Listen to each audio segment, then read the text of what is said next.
We are going to look at this transcript, though, you guys. I think it was 12 pages.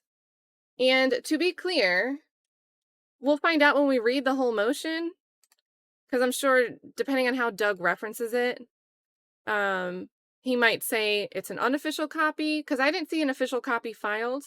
So this might be the rough version that they handed out yesterday. I don't know. So I don't want to say something wrong. But this took place at 2:45 p.m., it looks like, on June 7th. So they got right out of court, got right into this meeting. And by the way, the leak was not Kayla. It was not Melnick. According to Kayla yesterday, it was Deputy Brown, who was listed as being present on the June 10th ex parte meeting. So that is the reason Steele found out about the June 10th ex parte. If you missed that update, that's something I caught yesterday on Kayla's live. But what happened on June 7th?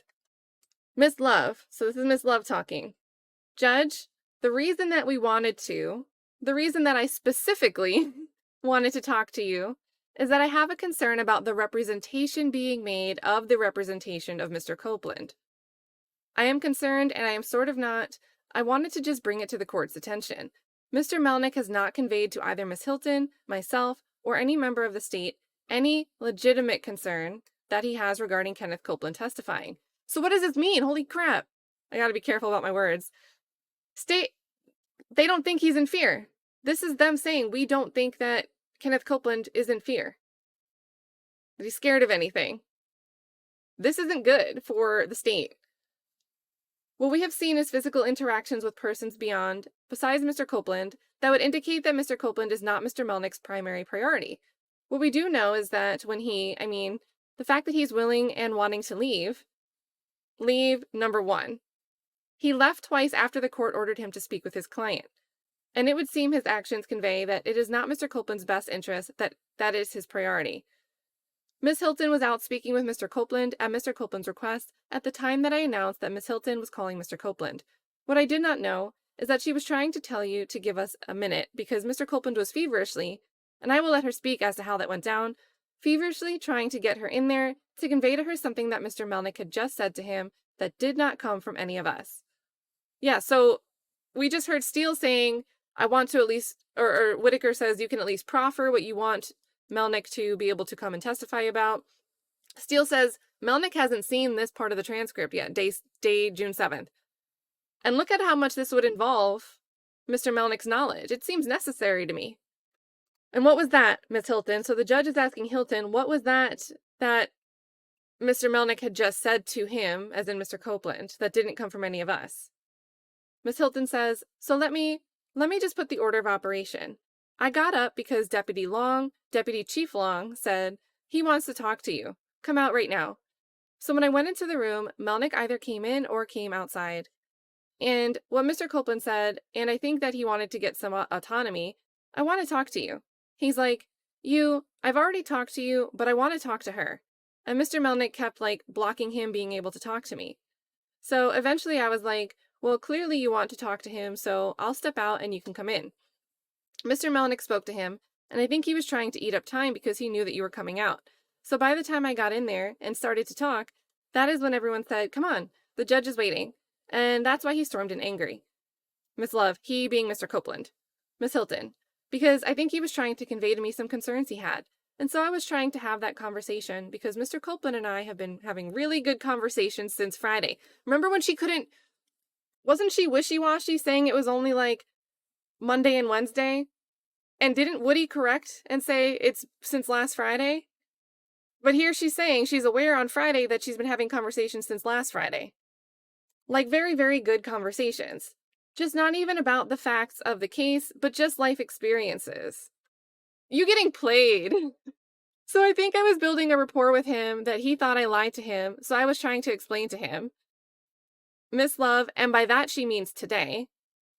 Miss Hilton, today, about what was going to happen.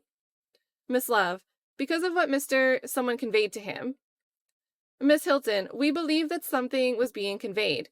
What happened is, as Mr. Copeland was walking back into the courtroom, Mr. Melnick, and Julie Miss Lancequote would have to confirm this, but he said, they are going to hammer you. And that made me ask Miss Love, did you say something about hammering him? And I don't know who, Miss Love, nobody did. Nobody did. The court, it doesn't make sense you would say that to him. Miss Love, we never said that. The court, but anyways, okay. Miss Hilton, so whatever that communication was, that's when he stormed in and got angry, and the result I got was what he gave when we started. So at this point, I'm very concerned. Miss Love, he meaning Mr. Copeland stormed in and got angry. Miss Hilton, the timing of everything is very ironic. We laid it out on the record earlier about what happened, and I don't believe that Mr. Copeland's best interest is being served at this moment, given that, Mr. Melnick was willing to take a vacation and let him languish in jail, and that is not, we have communicated that we never wanted Mr. Copeland to go to jail. But you wanted him to go until all the defendants are tried. This is insane. We don't want him in custody. You didn't have to hold...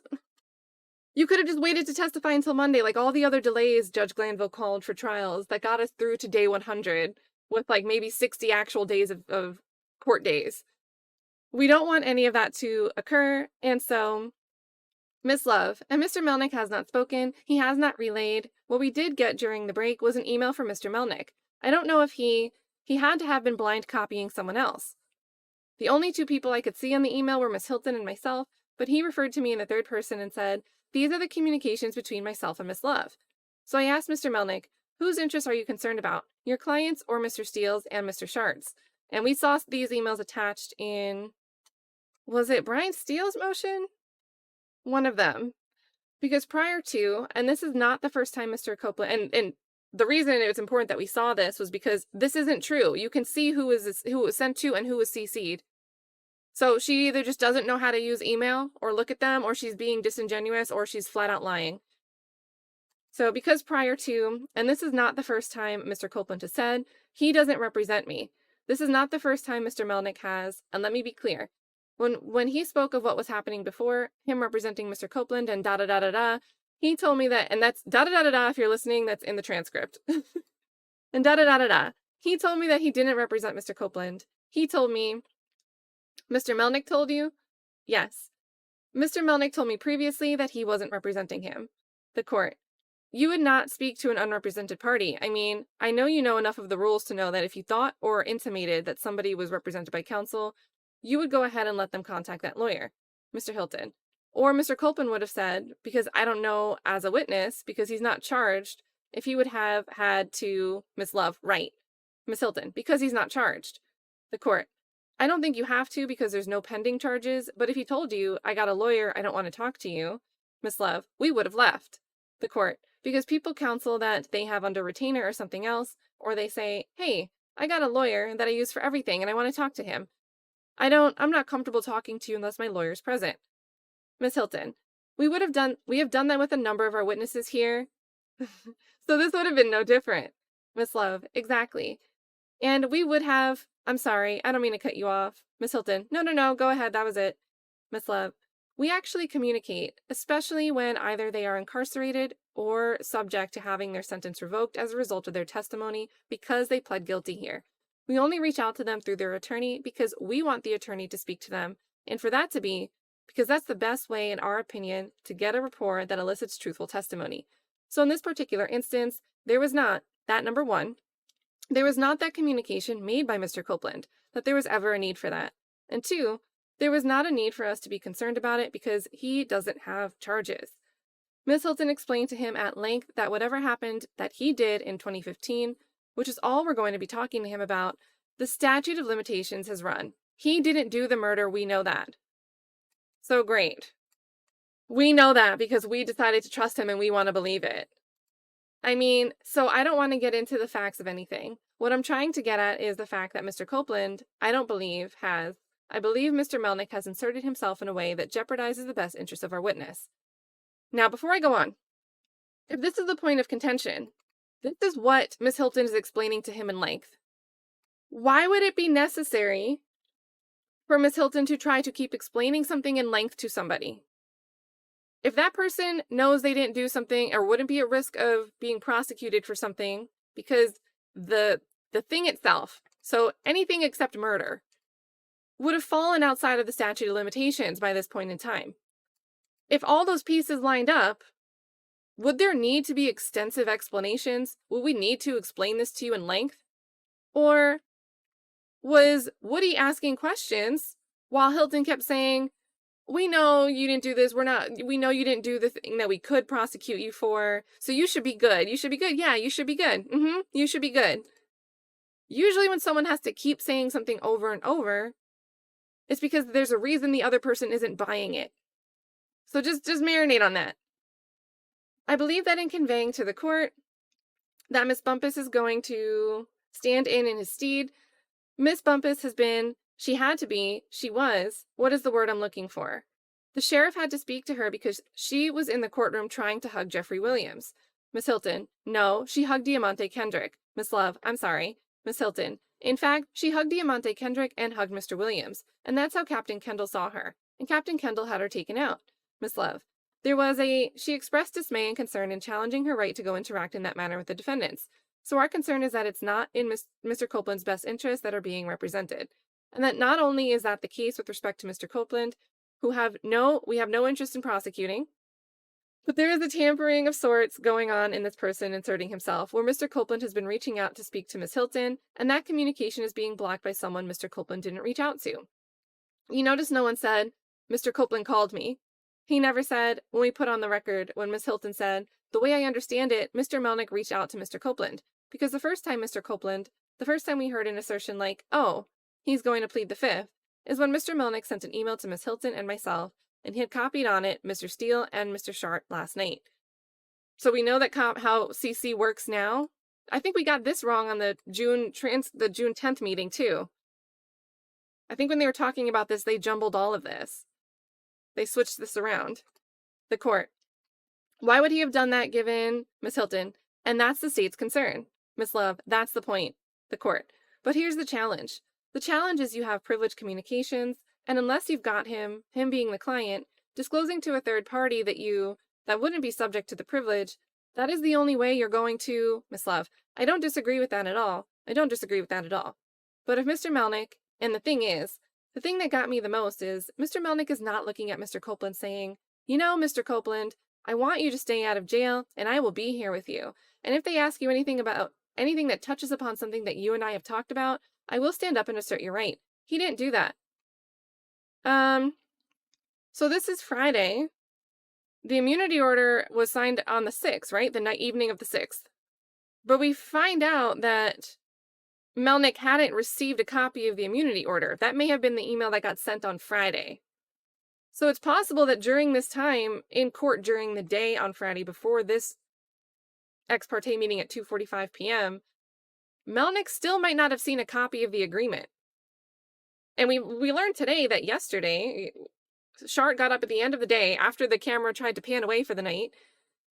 Shart ends up saying we've never even seen the motion that was made to request this immunity order. So it's possible Mr. Melnick here didn't know the full scope of what he could be protecting Mr. Copeland against. But anyway, what he did was he looked over at two people and said, I did what I could, shrugged his shoulders. So they're giving a quote. They're completely characterizing this, creative licensing. What he did was he looked over at two people and said, I did what I could, shrugged his shoulders, held up the palms of his hands like this as to say, I tried. So these aren't actual quotes. These things weren't said. They don't ever actually make a proffer that somebody overheard him say this, or his lips are moving, and it looks like he said these things. It sounded like he said something. All they have is he did a body motion, and then they're attributing statements as if they heard him say these things. This is the third place they've done this. There is no reason he would be looking at the right to counsel for the defense I tried, after Mr. Copeland said he wasn't going to testify. That doesn't make sense. The court, there's a lot of innuendo that they have asserted themselves. They, being some of the defense counsel, have inserted themselves in this particular process, and that's what, Miss Love, my concern is Mr. Melnick's insertion of himself. The court, what are you asking me to do? What are you asking me to do, and what do you think that I can do? Miss Love, why are you asking two dolts to coach you on what you have? Miss Love, that is the exercise. That is the homework for tonight. So we don't know. So this is why we're coming back to you on Monday morning. Miss Love says that's the exercise. That's the homework for tonight. I wanted to let the court know that that is what we're looking into right now because there is a remedy, because I have faith in our law. I love this thing, and I know there's a remedy because this can never have been the first time this happened. It has been addressed. I just have to find it. So you're holding someone in contempt while you figure out how to get what you want. But I didn't want to be looking for something and not let the court know what I'm looking for. So that you are caught off guard when Monday morning or Saturday night or Saturday afternoon, we find it and send it to you. Okay. So thank you for allowing us to audience with the court. I just wanted to make certain that we did it properly and we had everything on the record. It is our witness. We have conveyed to him that he is shielded from prosecution for anything that he talks about on the stand and any use of that. Great, so you've been incorrectly advising him for more than just that Monday meeting. And the thing, no wonder you had to keep explaining to him in length. Because Woody's like, that can't be right. So Hilton just kept explaining it and explaining it. I can picture it going down. And the thing is that we won't ask him that, but this is what he said. Y'all might not, but they might ask me about some things that I have to assert my right on. So, but this is what y'all might not, but they might ask me about things that I'd have to assert my right on. And that would be a question by question basis. Yeah. I think, great question, Lil Woody, Kenneth Copeland, someone that probably has less responsibility to know this and is instead being incorrectly counseled by somebody that wants a certain testimony from him. This is exactly why Melnick was sending you guys these emails and you acted like Melnick's crazy, and why you hate the idea that Melnick said they're going to hammer you. Because this is the problem. Woody thinking that he's going to be hammered, which the defense can hammer him on certain things. You can object and say, don't badger my witness, or you're asking the same question too many times. But you can't stop the defense from asking questions they have a right to confront a witness with. And you don't want that to happen. You don't want Woody to be up there and be able to say he pleads the fifth. Because that'll look like he's the one that did something. He's the one that did the thing that the defense counsel's asking him if he did. That's the whole problem. It's obvious to you guys. I'm just going on my monologue here. You guys already know. What he is being influenced to do, we believe, by Mr. Melnick. So the state is saying that Melnick is the one influencing Kenneth Copeland, not Hilton, who's speaking to him and explaining to him in length all these things that are still not convincing him that he won't be asked these things that he might need to invoke his right on. But here, it's Melnick that's influencing Copeland. And it's through Mr. Melnick because, as you saw, Kenneth Copeland said, I will testify. I think they're referring to, he said that on the stand in court. When he gets up on the witness stand, he's wearing the plaid shirt, and Glanville's like, and he's like, yeah, I'll testify. So it sounds like he got influenced right before this, but Mr. Melnick even said that he's asserting his fifth. I'm going to go talk to him. Logically, one would think that as long as Mr. Melnick's concerns about Kenneth Copeland's freedom, legal freedom, and his exposure, as long as those were addressed, Mr. Melnick should be saying, I'm here with you. If there is something that I know will put you in jeopardy, I will stand up and stop you. But right now, I would rather you stay out of jail. Instead, you get Mr. Copeland, and you can see through his body language, he gets there in court and he's smiling as if making a show of being taken into custody after this. And the man don't want to be in jail. He said it. So, how would this have anything to do with Mr. Melnick? And remember, they told reporter George Teedy, the deputy said, don't film this. Don't film him being arrested. Don't film him in the hallway in cuffs. So, this is kind of telling. Everything they're trying to say here in this transcript to Judge Glanville, everything they're trying to portray, this unravels it. This man doesn't want to be in jail. He said it. Didn't he say he didn't want to be in jail? Miss Hilton, that's his biggest fear. Miss Love, that's his biggest fear.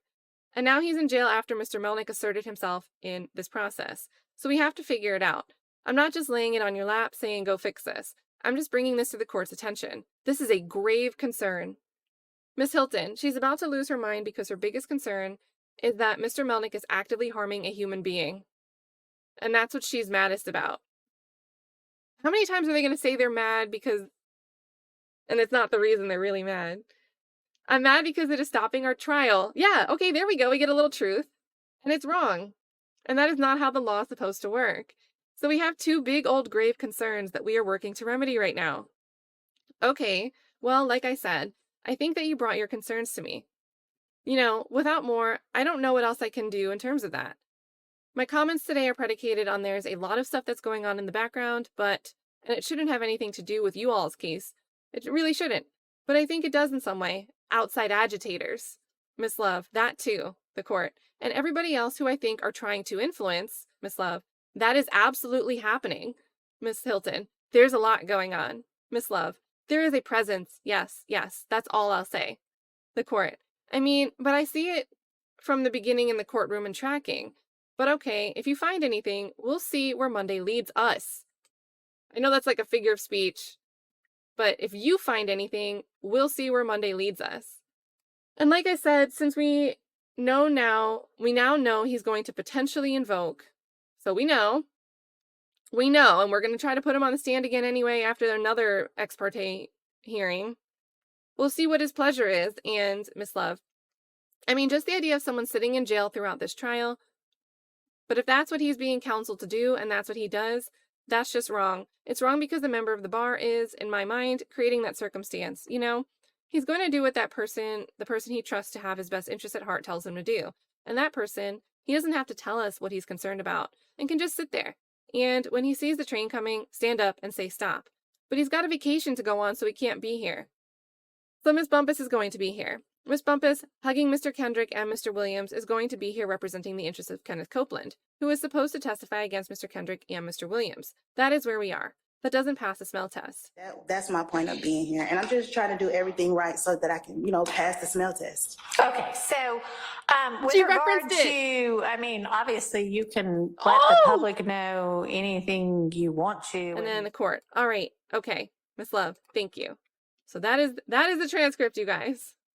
And it was only Doug that wrote this one. This motion that this is this amendment, the supplement that's attached this transcript. So what do you guys think? What do you guys think? We can read this, what Doug Weinstein's arguing, and his tone, his energy has been very different too. And I don't blame them. I understand. So comes now Diamante Kendrick. Oh, this is for mistrial, not bond. Okay. Comes now Diamante, that makes more sense. By and through his undersigned counsels, and brings a supplement to motion for mistrial showing as follows. Quote, outside agitator. Okay, so yeah, so I doubt Whitaker saw this if this was filed this morning, 7:15. So outside agitator is a term that delegit internal dissent against the status quo. So anyone who speaks up against the status quo, whatever that is by definition an outsider. And that's cited to Professor Dylan Penningroth from Berkeley. Judge Glanville making outrageous allegations against members of the defense team in the present case, and this is really tiny. Outrageous allegations against members of the defense team in the present case.